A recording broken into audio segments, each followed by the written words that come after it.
We all build our lives on a set of foundational truths. The sun rises in the east, the sky is blue, and the person you love, the person whose breath you feel on the pillow next to you every night, is telling you the truth about who they are. You build your home, your future, your very sense of reality upon that foundation. The most terrifying thing in the world is not discovering a crack in that foundation. It's discovering that the foundation itself was never there, that you have been living your life in a beautiful, intricate, and completely fabricated house of cards, and you only realize it when you pull on a single, loose thread, and the whole thing comes crashing down around you. My husband, Greg, was the most compelling story I had ever known. We were married for 10 years, and for 3,650 days. I believed I was living a life of love, success, and partnership. Greg was, by his own account, a brilliant and successful day trader who worked from a sophisticated home office. He had built his wealth through a combination of intellect, nerve, and an uncanny ability to read the market. Our life was a testament to his success: a beautiful home in a quiet, leafy suburb, 2 nice cars in the garage, and the easy, comfortable freedom that comes from never having to worry about money. His personal story was as compelling as his professional one.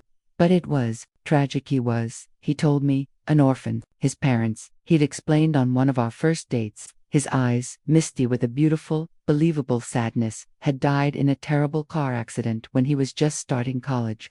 He had no other family. The tragedy had forged him into the fiercely independent, self-made man he was today. It was a story that made my heart ache for him. It made me want to be his family, to build a new world for him, a world filled with the love and stability he had lost. His story became the centerpiece of ours. He was the brilliant survivor, and I was the loving partner who helped him build a new legacy. It was a beautiful narrative, and every single word of it was a lie. A 10-year marriage is a fortress of familiarity. You learn the rhythms of your partner's breathing, the specific cadence of their footsteps on the stairs. You build a shared language of inside jokes and unspoken understandings. That familiarity feels like truth. It feels like knowledge. But all I really knew was the character Greg was playing. The real man was a complete stranger, and I only started to meet him on a Thursday afternoon in May. The first thread I pulled was small, almost insignificant. It was a lie so pointless, so utterly unnecessary, that it didn't even register as a lie at first. Just as a strange, confusing inconsistency. Greg had come home from his daily gym session, full of energy. "You'll never guess who I ran into at the smoothie bar," he said, kissing my cheek. "Mike Gable, from my old college dorm. Haven't seen him in 15 years. He looks great. He's a lawyer now, has 2 kids. We caught up for almost an hour." He then launched into a detailed, anecdote-filled story about their conversation, about the old friends they remembered, the professors they'd had. It was a vivid, entertaining story. 2 days later, I was at a neighborhood barbecue and I ran into Mike Gable's wife, Susan, whom I knew casually. "Oh my gosh," I said. It was so funny. "Greg ran into Mike at the gym the other day." "So random after all these years." Susan looked at me with a blank, confused expression. "He did. That's weird. Mike's been in Seattle all week for a trial. He doesn't get back until tomorrow." I felt a strange, cold prickle on the back of my neck. I laughed it off. Oh my gosh, I must have misheard him. Maybe it was a different Mike. But I knew I hadn't misheard. I had listened to a 45-minute, highly detailed story, a complete fabrication. Why lie about something so trivial? I confronted Greg that night, gently. "It was so weird. I saw Susan Gable today, and she said Mike was in Seattle all week." He didn't even blink. He just laughed. "Wow, your memory is getting terrible bad," he said, patting my arm. I said I thought it was Mike Gable at first, but it was just a guy who looked like him. "I told you that. Were you even listening?" He was so confident, so dismissive, that I found myself questioning my own memory. It was a lie, followed by a layer of gaslighting. I let it go. But the splinter was there, lodged deep in my mind. The second thread I pulled was much bigger. A few months later, I was helping my mother with a genealogy project. She was building our family tree online. I spent a weekend immersed in census records and old photographs. On a whim, driven by that lingering splinter of doubt, I typed Greg's name into the search bar. Then I typed in the names of his parents. The ones he had told me were long dead. I expected to find their death certificates, an old obituary. Instead, I found a recent census record, from 2 years ago. It listed them as living in a quiet suburb of Madison, Wisconsin. I felt my breath catch. It had to be a mistake, a common name. But the record also listed their son, Gregory Miller, with his correct date of birth. My hands started to shake. I fell down a rabbit hole of online records. Within an hour, I had found them. A smiling, 60-something couple on Facebook. Their profiles were private, but their profile pictures were clear. The woman, she had Greg's eyes. Their friends had tagged them in public photos from a recent neighborhood block party. They were alive, they were healthy, they were living a quiet life in Wisconsin, completely unaware that their only son had written them out of existence. The lie was so monstrous, so profound, I couldn't comprehend it. Why would someone do that? What kind of person creates a fictional tragedy to build their life upon? The image I had of my husband, the tragic orphan, the self-made man, shattered into a million pieces. If he had lied about this, what else had he lied about? Suddenly, I was an investigator again. But this time, I wasn't just looking for a lie. I was looking for the truth of the man I had married. His entire identity was now a question mark. The biggest question was his career. He was a day trader, he said. He worked from his office at the end of the hall, a room I rarely entered. He was fiercely private about his work, claiming the stress and the numbers were something he didn't want to burden me with. I had always accepted that. Now, it seemed suspicious. I waited until he was out of the house for a few hours. I went into his office. It looked the part. Multiple monitors showed complex, scrolling stock charts. Financial news was humming quietly on a small TV, but it all felt like a set, a stage. I sat at his desk and tried to navigate his computer. Everything was password protected. I started going through his desk drawers. In the back of a filing cabinet, beneath old tax returns, I found it. A thick binder of bank statements for an account I didn't recognize, at a bank I'd never heard of. It was a trust account. That I started reading through the statements. There were no massive, daily profits from stock trades. In fact, there were very few deposits at all. There were only withdrawals. Regular, systematic withdrawals. Every month, a large sum of money was transferred from this trust account into our joint checking account. This was the source of our income, not his brilliant trading. Just this account. But whose account was it?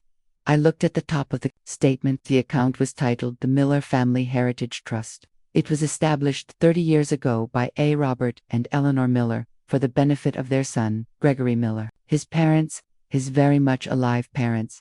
I sank to the floor, the papers scattered around me. The full, horrifying picture was finally coming into focus. He wasn't a day trader. That was a performance, a set he had built to create the illusion of a career. He was living off a trust fund. But it was worse than that. By declaring his parents dead to the world and, I suspected, to the bank, he had likely gained sole control over an account he was only supposed to be a beneficiary of. He hadn't just lied to me. He had constructed a massive, intricate fraud, built on the fictional death of his own parents, so he could drain their family trust to fund the life he wanted to live. The Jenga tower of our marriage didn't just wobble. It imploded. Every single piece of our life, our home, our vacations, the very food we ate had been paid for by this colossal, foundational lie. The man I had admired as a self-made survivor was, in reality, a thief and a compulsive fantasist. I didn't cry. The shock was too deep, the betrayal too absolute for tears. I calmly gathered the bank statements. I took pictures of them. I went to my own computer and printed out the evidence of his living parents from the genealogy site. I placed everything in a neat manila folder. I was no longer a wife. I was a prosecutor, building her case. When he came home that night, I was waiting for him in the living room. He came in, smiling, ready to kiss me. "Hello." "Don't," I said, my voice as flat and dead as my heart. I held up the folder. "We need to talk." He saw the look on my face, the folder in my hand, and the color drained from his. He knew. I didn't yell. I didn't scream. I just calmly laid out the evidence, piece by piece, on the coffee table between us. I started with the small lie. "You didn't run into Mike Gable, did you, Greg?" Then I laid down the picture of his parents, "And your parents didn't die in a car crash." Finally, I laid out the bank statements. "And you are not a day trader. You are a man who has been funding our entire life by stealing from a trust fund that doesn't belong to you." predicated on the lie that your own parents are dead. He stared at the evidence, at the ruins of his fabricated world.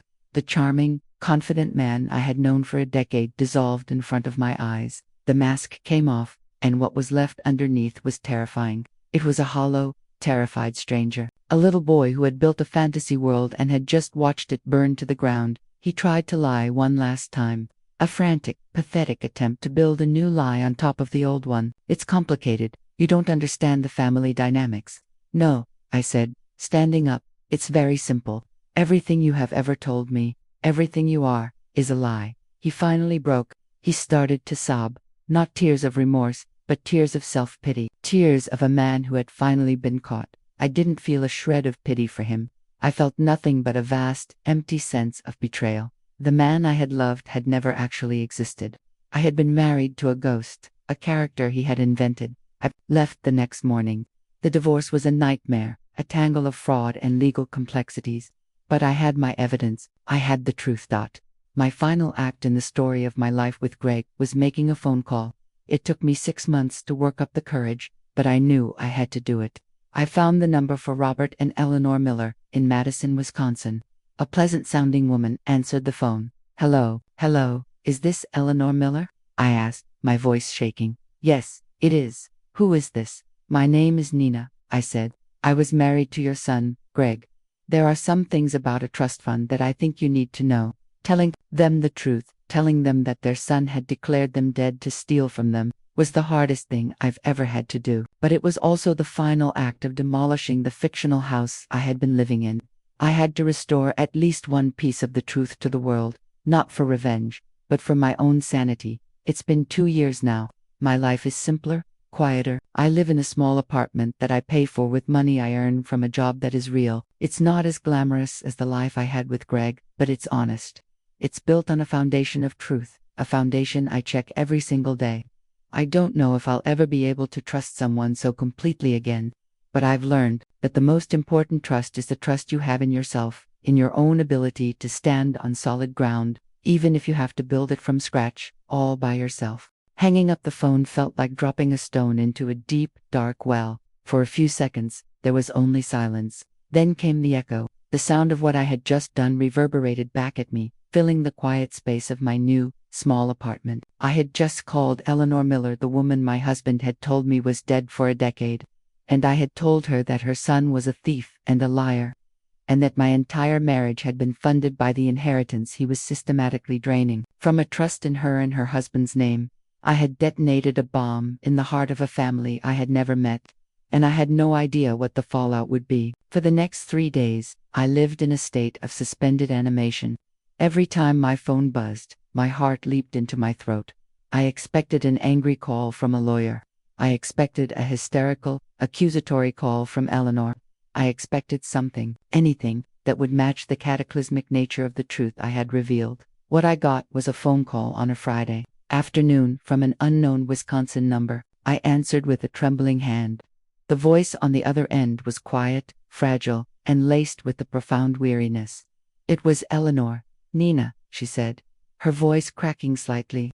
My husband, Robert, and I, we're driving to Chicago. We were wondering if you would be willing to meet with us. We need to understand. It was not the reaction I had braced myself for. There was no anger, only a deep, bottomless well of confusion and pain. I agreed. We decided to meet the next day in the quiet, impersonal lobby of a downtown hotel. I saw them before they saw me. They were an older couple, looking lost and out of place amidst the hustle of the city. Robert was a tall, stooped man with kind, sad eyes. Eleanor was a handsome woman whose face was etched with a grief so fresh it was almost unbearable to look at. They were not the monsters of neglect or abuse I had half imagined Greg must have been running from. They looked like ordinary, decent people who had just been handed a nightmare. As I approached, Eleanor looked up and our eyes met. In her gaze, I saw not an ounce of blame. I saw only a devastating question. Who are you, and what has happened to my son? We sat in a quiet corner of the lobby for 3 hours. At first, the conversation was stilted, painful. They asked me to start at the beginning, so I did, and the strangest thing happened. As I told them the story of my 10 years with Greg, I didn't just tell them about the lies. I found myself telling them about the man I thought I had married. I told them about his charm, his intelligence, the way he made me laugh, the grand romantic gestures, the quiet moments of what I had believed was real love. I was describing the character he had played, and as I spoke, I watched their faces. They were not just listening to the story of my betrayal.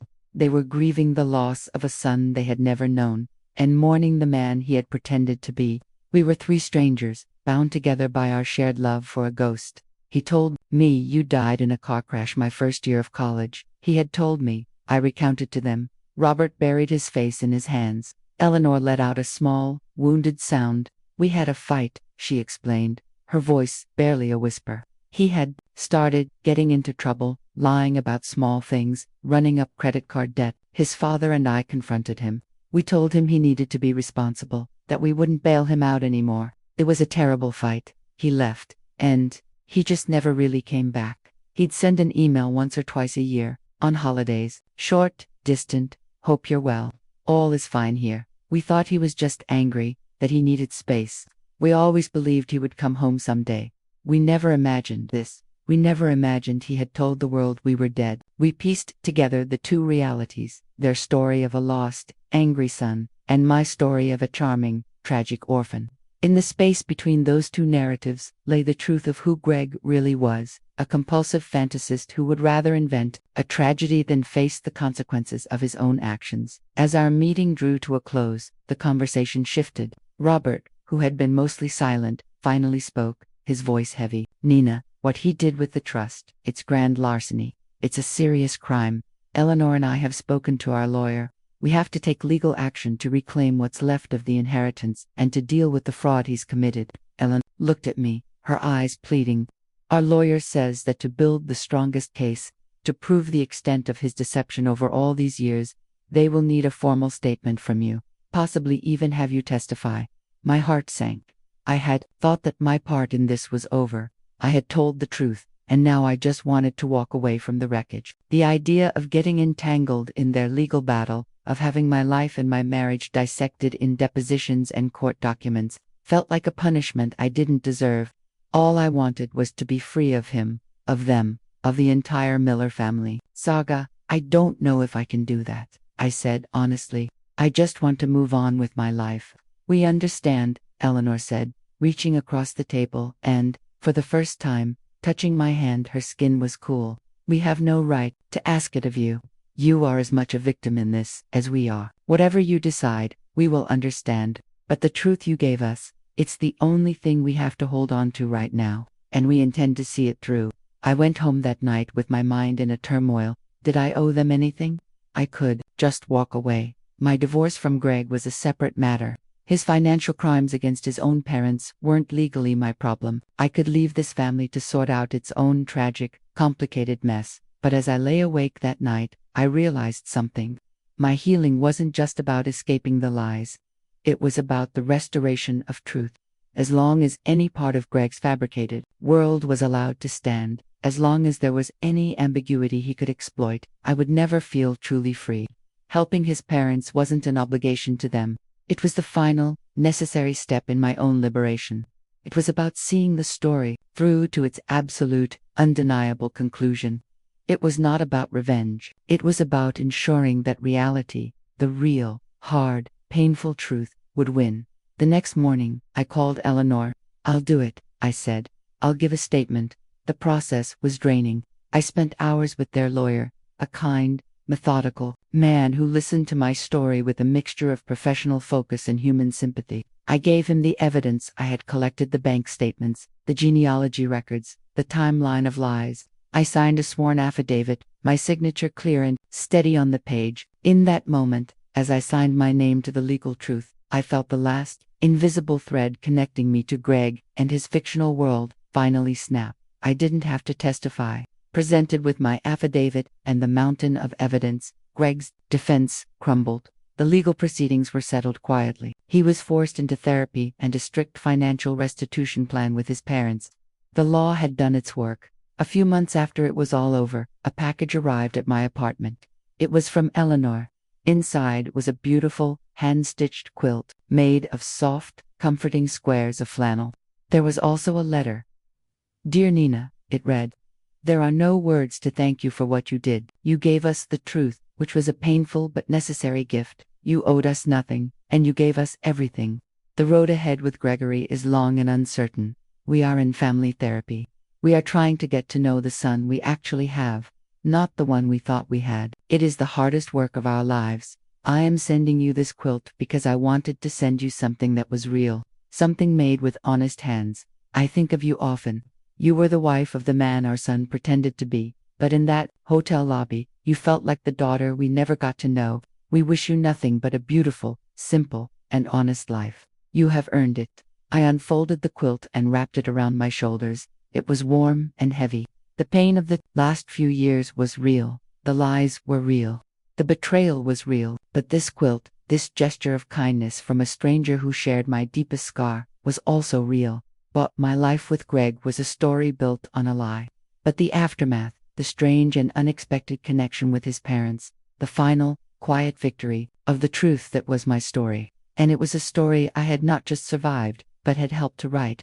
And for the first time, I felt ready to start a new chapter, one where I would be the only author.